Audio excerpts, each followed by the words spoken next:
How to fix taskbar not showing in Windows 11. So in order to fix this issue, we have to change some registry values. So firstly go to Windows and type a registry editor and open the registry editor.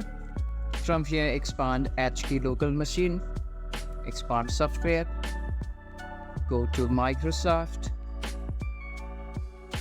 and select Windows and expand current version. And here search for save,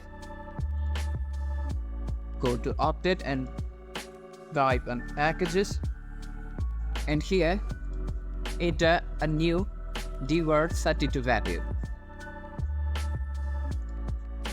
and rename the value to undocking disable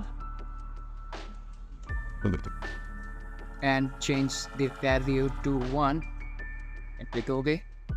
And restart your computer. You should be able to fix your problem. If you find this tutorial helpful, subscribe and don't forget to leave us a like and comment. Thank you.